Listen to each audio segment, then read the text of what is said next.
Doctor Yunus সংবিধান কি হবে? ডক্টর কামালের কাছে আপনি প্রস্তাব চেয়েছেন। ডক্টর কামালকে বাংলাদেশের মুসলমান সংবিধান তৈরি করার কোনো অথরিটি দেয় নাই। কামাল তো আবার ৭২ সালে যে সংবিধান হয়েছিল শিরক ও কুফরপূর্ণ সংবিধান জাতিকে উপহার দিয়া আবার বাংলাদেশকে ধ্বংসের দিকে ঠেলে দিবে। বাংলাদেশ স্বাধীন করেছেন, আমার দৃষ্টিতে ৭১ও দেশ স্বাধীন হয় নাই, ২৪ও দেশ স্বাধীন হয় নাই। আমার দৃষ্টিতে দক্ষিণ পূর্ব এশিয়াতে একটা দেশ স্বাধীন, ওইটা হচ্ছে আফগানিস্তান। আমাদের ঐতিহাসিক পরীক্ষিত শত্রু ভারত, এটা মনে রাখতে হবে। অনেকে বলে বউ চেঞ্জ করা যায়, প্রতিবেশী চেঞ্জ করা যায় না। বাহ, আপনারা ভালো করে জিওপলিটিক্স পড়েন ভাই। আমেরিকার সবচেয়ে কাছের প্রতিবেশী মেক্সিকো। মেক্সিকোর সাথে আমেরিকার কি আচরণ দেখুন, প্রতিবেশীকে কিভাবে ঠিক রেখেছে সে। ভারতে কংগ্রেস ক্ষমতায় আসুক, বিজেপি ক্ষমতায় আসুক, যেই ক্ষমতায় আসুক, তারা চাণক্য নীতিকে অনুসরণ করে।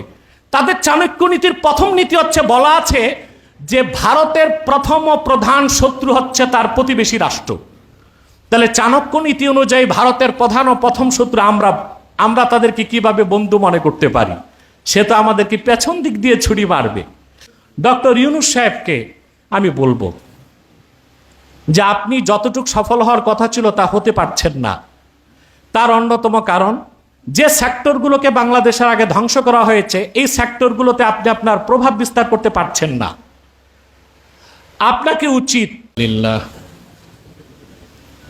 ওয়াসসালাতু ওয়াসসালামু আলা মুহাম্মাদিন সাল্লাল্লাহু আলাইহি ওয়াসাল্লাম নবিয়্যিল আমবিয়া ওয়াল মুরসালিন الذي أكمل الله به قصر النبوة أي ختم الله به النبوة وحكم لا نبي بعده وأعلن في القرآن بالبرهان أن محمدا صلى الله عليه وسلم خاتم النبيين والمرسلين قبل 1500 سنة أما بعد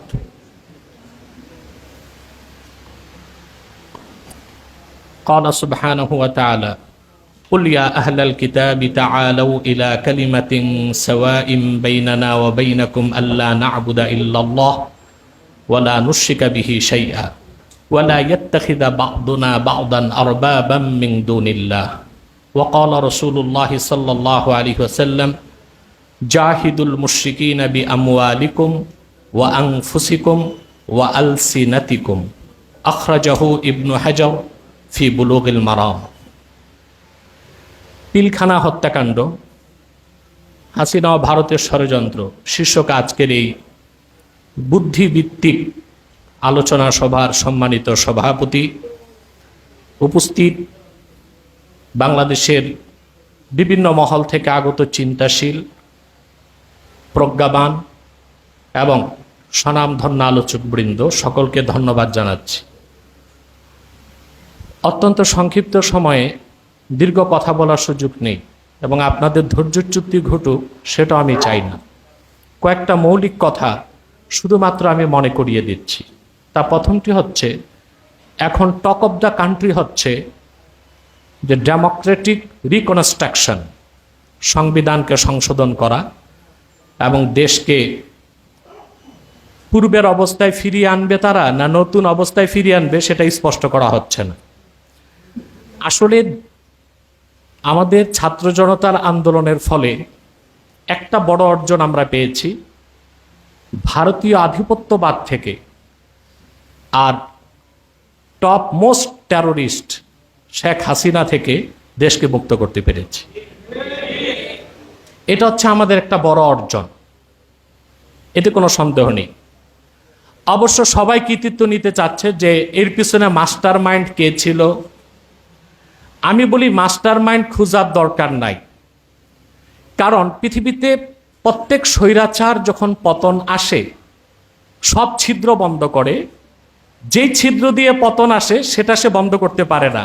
হাসিনার পতন এসেছে তার মুখের ছিদ্র দিয়ে, যখন সে বলেছে রাজাকারের নাতিপুতি বলে আগুন ধরিয়ে দিয়েছে।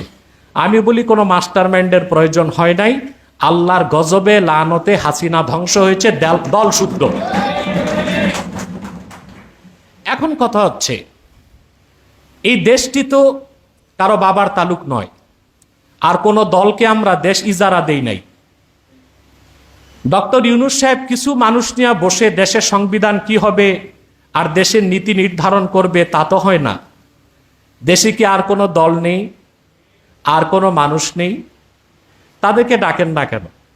এখন আসুন, প্রথম আমি যে কথাটি বলবো, ভারত কেন বারবার চক্রান্ত করে? বিডিআরের ঘটনা একটা ট্র্যাজেডি, আরও তো ট্র্যাজেডি ঘটাতে পারে ভারত। তো সেটা বন্ধের সমাধান কি, সেটাও তো আমাদের খুঁজতে হবে। সেই কথাটা বলবো, তার আগে একটি কথা বলবো যে আমাদের সংবিধান যেটা আমরা করেছি বাংলাদেশে, এটা কি আদৌ আমাদের ঈমান ও ইসলামের সাথে সঙ্গতি রাখে? এটা হচ্ছে প্রথম বিষয়। একটি কথা কি আমরা চিন্তা করেছি, আমাদের বাংলাদেশের পরিচয় হচ্ছে গণপ্রজাতন্ত্রী বাংলাদেশ সরকার। এখন আমার প্রশ্ন, আমাদের দেশে তো রাজা নাই, তো প্রজা হলাম কেমনে আমরা? এটা কি আমরা চিন্তা করি নাই? আমাদের দেশে এত বিশেষজ্ঞ আছে, দার্শনিক আছে, কলামিস্ট আছে, জ্ঞানীগুণী আছে, একবারও কি চিন্তা করেছেন দেশে তো রাজা নাই, তা আমরা প্রজা কেমন করে? এটা দুইটা জবাব। একটা জবাব হচ্ছে ব্রিটিশ কলোনি ছিলাম আমরা, তা আমরা ব্রিটিশদেরকে তাড়িয়েছি, কিন্তু সুচতুর ব্রিটিশরা যে দেশগুলোতে ঔপনিবেশ স্থাপন করেছিল ওই দেশগুলোকে কমনওয়েলথের মাধ্যমে তারা ধরে রেখেছে। অর্থাৎ কিছুটা হলেও বাংলাদেশ, পাকিস্তান, ভারত, শ্রীলঙ্কা যেগুলো কলোনি ছিল ব্রিটিশের, তারা কিছুটা হলেও ব্রিটিশের বশ্যতা এখনো স্বীকার করতেছে কমনওয়েলথের সদস্য হবার কারণে। এই জন্যই কি আমাদের তারা প্রজা মনে করে? এটা একটা কথা। দ্বিতীয় হচ্ছে রাজা নাই, রাজার জায়গা আমরা সংবিধানকে রাজার জায়গা দিছি। এই সংবিধানটা আমাদের তৈরি করা। এখন হিন্দুরা বা পৌত্তলিকরা যেভাবে নিজের হাতে দেবদেবী তৈরি করে খোদা মনে করে সম্মান করে, আমরা মানুষেরা নিজ হাতে কনস্টিটিউশন তৈরি করে ওইটাকে দেবদেবীর মতো সম্মান করছি। নিঃসন্দেহে এটা শিরক ছাড়া আর কিছু হতে পারে না। আল্লাহ তাআলা সূরা আলে ইমরান স্পষ্ট বলেছেন, কুল ইয়া আহলাল কিতাব, প্রিয় হাবিব সাল্লাল্লাহু আলাইহি সাল্লাম আপনি বলুন, হে আহলি কিতাব, তাআলাউ ইলা কালিমাতিন সাওয়াইম বাইনানা ওয়া বাইনাকুম, আসো একটি কথায় আমরা ঐকমত্য স্থাপন করি, যে কথা আমরাও মানি তোমরাও মানতে পারো। সেটা কি? আল্লাহ না'বুদা ইল্লাল্লাহ, আমরা আল্লাহ ছাড়া কারো ইবাদত করব না, ওয়ালা নুশরিকা বিহি শাইআ, আল্লাহর সাথে কাউকে শরীক করব না, ওয়ালা ইয়াত্তাখিযা বা'দুনা বা'দান আরবাবাম মিন দুনিল্লাহ, আর আমরা আল্লাহকে বাদ দিয়ে মানুষেরা অন্য মানুষদেরকে রব বানাবো না। আমরা কিন্তু বাংলাদেশে শিরকি কাজটা করে যাচ্ছি। আমরা পার্লামেন্ট মেম্বারদেরকে জাতীয় সংসদে পাঠাচ্ছি, আর তারা মন মস্তিষ্ক প্রসূত জ্ঞান বুদ্ধি দিয়ে আমাদের জন্য আইন তৈরি করছে, কোনটা হালাল কোনটা হারাম। এই যে তৈরি করার অধিকার আমরা তাদেরকে দিচ্ছি, প্রকারান্তরে আমরা মহান আল্লাহকে বাদ দিয়া মানুষ হয়ে মানুষদেরকে রবের জায়গা দিচ্ছি, রবের মতো সম্মান করছি। এটাও এক প্রকার শিরক। এই কনসেপ্ট থেকে, এই চক্রান্ত থেকে সংবিধানকে মুক্ত করতে হলে খেলাফত ব্যবস্থার কোনো বিকল্প নেই। এছাড়া আমাদের সংবিধান শিরক মুক্ত সংবিধান হবে না। অতএব শিরক মুক্ত সংবিধানের উৎস কি হবে? কোরআন, সুন্নাহ, ইজমা, কিয়াস, এই চারটা উৎস থেকে আমার দেশের সংবিধানকে তৈরি করতে হবে। ডক্টর ইউনূস সংবিধান কি হবে? ডক্টর কামালের কাছে আপনি প্রস্তাব চেয়েছেন। ডক্টর কামালকে বাংলাদেশের মুসলমান সংবিধান তৈরি করার কোনো অথরিটি দেয় নাই। কামাল তো আবার ৭২ সালে যে সংবিধান হয়েছিল, শিরক ও কুফরপূর্ণ সংবিধান জাতিকে উপহার দিয়া আবার বাংলাদেশকে ধ্বংসের দিকে ঠেলে দিবে। বাংলাদেশ স্বাধীন করেছেন, আমার দৃষ্টিতে ৭১ও দেশ স্বাধীন হয় নাই, ২৪ও দেশ স্বাধীন হয় নাই। আমার দৃষ্টিতে দক্ষিণ পূর্ব এশিয়াতে একটা দেশ স্বাধীন, ওইটা হচ্ছে আফগানিস্তান। কারণ তারা নিজেদের নীতি নিজেরা নির্ধারণ করার শক্তি অর্জন করেছে। আমার দৃষ্টিতে আমার দেশের চেয়ে স্বাধীন হচ্ছে উত্তর কোরিয়া। না খেয়ে থাকে কিন্তু পশ্চিমাদেরকে তোয়াক্কা করার দরকার হয় না। আমাদের চেয়ে স্বাধীন ভেনিজুয়েলা। ইরান তাদের নীতি নিজেরা নির্ধারণ করে, পশ্চিমাদেরকে তোয়াক্কা করে না। কিন্তু আমরা কিছু করতে গেলেই আমাদেরকে তোয়াক্কা করতে হয়, পশ্চিমাদের রক্তচক্ষু দেখতে হয়। তো এটা কি রকম স্বাধীন? এই আমাদের পূর্ণ স্বাধীনতা এনে দিতে পারে শরিয়া আইন, আমাদের পূর্ণ স্বাধীনতা এনে দিতে পারে কোরআন সুন্নাহর আলোকে রচিত সংবিধান। অতএব দেশ স্বাধীন করলে হবে না। এখন নতুন ইন্টারিম গভর্নমেন্ট সংস্কার করবে। কি সংস্কার করবে ভাই? বাংলাদেশ কি গাড়ি নাকি যে হাতুড়ি দিয়ে পিটায় মেরামত করবে? এইটা একটা, যে ট্র্যাকে বাংলাদেশ ছিল ওই ট্র্যাকেই আছে। সংস্কারের মানে হচ্ছে ইঞ্জিন আর বগি চেঞ্জ করবে, ট্র্যাক সেটাই থাকবে। তাহলে তো দেশ ঘুরে আবার আগের গন্তব্যেই যাবে। ট্র্যাক চেঞ্জ করতে হবে, পশ্চিমা বিশ্ব ব্যবস্থার বলয় থেকে বেরিয়ে আসতে হবে, কোরআন ও সুন্নাহর আলোকে সংবিধান রচনা করতে হবে, তাহলে দেশ সঠিক গন্তব্যে যেতে পারে। আরেকটি কথা বলবো আমি, সেটা হচ্ছে ভারতকে আমরা অযথাই ভয় পাই। ভারত কোনো শক্তি না। ভারত হচ্ছে দক্ষিণ পূর্ব এশিয়ায় আমেরিকার বরকন্দাজ। আমেরিকার এজেন্ডাগুলো বাস্তবায়ন করার জন্য গোমস্তা হিসেবে আমেরিকা তাকে ব্যবহার করে। 2 নম্বর হচ্ছে এর ব্যাপারে আমাদের ভুল ধারণা। পৃথিবীতে আন্তর্জাতিক গোয়েন্দা সংস্থাগুলোর 1 থেকে 10-এর মধ্যে কোনো স্থান পেতে পারে না। যদি এতই চৌকস হতো তো 5ই আগস্টের এই অভ্যুত্থানের তথ্যটা শেখ হাসিনা কি দিতে পারেন এই কেন? এটা কোনো আন্তর্জাতিক মানের গোয়েন্দা সংস্থা আমি মনে করি না। তবে আমাদের ঐতিহাসিক পরীক্ষিত শত্রু ভারত, এটা মনে রাখতে হবে। অনেকে বলে বউ চেঞ্জ করা যায়, প্রতিবেশী চেঞ্জ করা যায় না। বাহ, আপনারা ভালো করে জিওপলিটিক্স পড়েন ভাই। আমেরিকার সবচেয়ে কাছের প্রতিবেশী মেক্সিকো।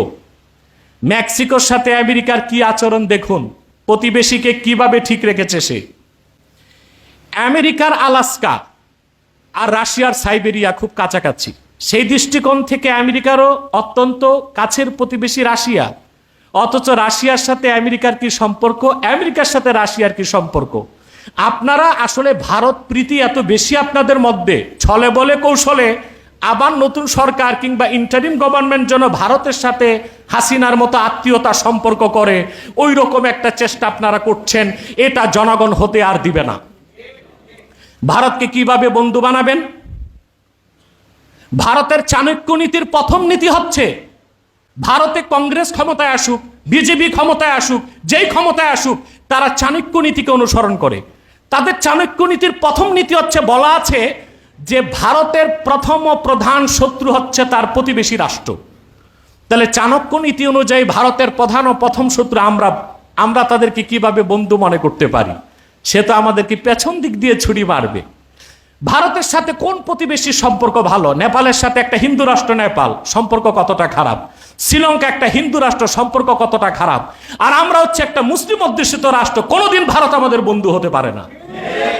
শেখ মুজিব দেশ স্বাধীনের আগে বলেছিল পাকিস্তানিদেরকে ভাতে মারবো, পানিতে মারবো। আর ভারত এখন বাঙালিদেরকে ভাতে মারতে চাচ্ছে, পানিতে মারতে চাচ্ছে। ফারাক্কার বাঁধ নির্মাণ করে পানিগুলো আটকায় রাখে, অসময়ে পানিগুলো ছেড়ে দেশকে প্লাবিত করে। ভারত 1.5 শতাধিক ফ্যান্সিডিল কারখানা সীমান্তে তৈরি করেছে, ফ্যান্সিডিল বাংলাদেশে পাচার করে যুবকদেরকে ধ্বংস করার জন্য। ভারতীয় গোয়েন্দা সংস্থা দেশের প্রত্যেকটা সেক্টরে বসে দেশের ক্ষতি করেছে। বাংলাদেশের প্রত্যেকটা সেক্টরকে ধ্বংস করেছে শেখ হাসিনা এর সহযোগিতা নিয়ে। অতএব ভারত আমাদের শত্রু রাষ্ট্র, এটা ইন্টারিম গভর্নমেন্টকে ঘোষণা করতে হবে। আমাদেরকে এই নীতিতে পৌঁছতে হবে। ভারতের সাথে আমাদের কোনো রাজনৈতিক, সাংস্কৃতিক এবং সামরিক কোনো সম্পর্ক হতে পারে না। যেভাবে আমেরিকার নিকট প্রতিবেশী মেক্সিকোকে আমেরিকা দেখে, যেভাবে দক্ষিণ কোরিয়া উত্তর কোরিয়াকে দেখে, উত্তর কোরিয়া দক্ষিণ কোরিয়াকে দেখে, তারা প্রতিবেশী। অথবা আমাদের যতই কাছের প্রতিবেশী ভারত হোক, আমাদেরকে আমাদের নীতি নির্ধারণ করতে হবে এভাবে যে ভারতের সাথে আপোষ করে আমাদের কোনো চুক্তি করা চলবে না। এটা আমাদের শত্রু রাষ্ট্র, এটা মনে রাখতে হবে। আল্লাহর হাবিব সাল্লাল্লাহু আলাইহি ওয়াসাল্লাম 1500 বছর আগে উম্মতকে হুকুম করেছেন, জাহিদুল মুশরিকিনা বিআমওয়ালিকুম ওয়া আনফুসিকুম ওয়া আলসিনাতিকুম, তোমরা মুশরিকদের বিরুদ্ধে, পত্তলিকদের বিরুদ্ধে জিহাদ করো, জান দিয়ে, মাল দিয়ে, জবান দিয়ে। আমরা অন্তত জান মাল দিয়ে পারতেছি না, জবান দিয়ে হলেও পত্তলিকদের বিরোধিতায় সোচ্চার থাকবো। এটা আমাদের বাক যুদ্ধ বলে গণ্য হবে ইনশাআল্লাহ। আরেকটি কথা বলে আমি বিদায় নিচ্ছি। আপনারা জ্ঞানী গুণী অনেকে আছেন, বক্তব্য দিবেন, জ্ঞানগর্ভ বক্তব্য শোনার জন্য সবাই অপেক্ষায় আছে। ডক্টর ইউনূস সাহেবকে আমি বলবো যে আপনি যতটুকু সফল হওয়ার কথা ছিল তা হতে পারছেন না। তার অন্যতম কারণ, যে সেক্টরগুলোকে বাংলাদেশের আগে ধ্বংস করা হয়েছে এই সেক্টরগুলোতে আপনি আপনার প্রভাব বিস্তার করতে পারছেন না। আপনাকে উচিত যে সমস্ত উপদেষ্টা আছে এদের বাইরে প্রত্যেকটা মন্ত্রণালয়কে কন্ট্রোল করার জন্য দেশের যে কোনো দল থেকে, যে কোনো ঘরানা থেকে জ্ঞানী গুণী প্রজ্ঞাবান মানুষদেরকে নিয়ে একটা কমিটি করা, যেন প্রত্যেক উপদেষ্টা সঠিকভাবে কাজ করছে না, ভারতের দালালি করতেছে, উপদেষ্টা পরিষদে বসে দেশের আবার ক্ষতি করে কিনা, এগুলো দেখার জন্য প্রত্যেকটা মন্ত্রণালয়ের সাথে আপনি একটি বিশেষজ্ঞ কমিটি গঠন করে দিন। নতুবা আপনি যে ভাঙ্গাচুরা দেশ মেরামত করতে ড্রাইভিং সিটে বসেছেন, পথের মাঝখানে যে আপনি বলবেন আমি আর পারলাম না, আমেরিকা গেলাম, তখন কিন্তু আপনি যা সুনাম অর্জন করছেন সবটাই ধ্বংস হয়ে যাবে। আল্লাহ আমাদেরকে কবুল করুক, মঞ্জুর করুক। হিজবুত তাহরির বাংলাদেশে যে কাজ করছে, এটা বাংলাদেশের সকল মুসলমানরাই চায় খেলাফত প্রতিষ্ঠা। হতে পারে খেলাফত প্রতিষ্ঠার ক্ষেত্রে কে কোন পদ্ধতি গ্রহণ করবে এই ক্ষেত্রে মতানৈক্য থাকতে পারে, কিন্তু খেলাফত প্রতিষ্ঠার পক্ষে এদেশের মানুষ এবং হিজবুত তাহরির সে কাজটি করে যাচ্ছে। আল্লাহ আমাদেরকে কবুল করুক, মঞ্জুর করুক। ওয়াখির দাওয়ানা আনিল হামদুলিল্লাহি রাব্বিল আলামিন। ওয়াসসালামু আলাইকুম ওয়া রাহমাতুল্লাহি তাআলা ওয়া বারাকাতুহু।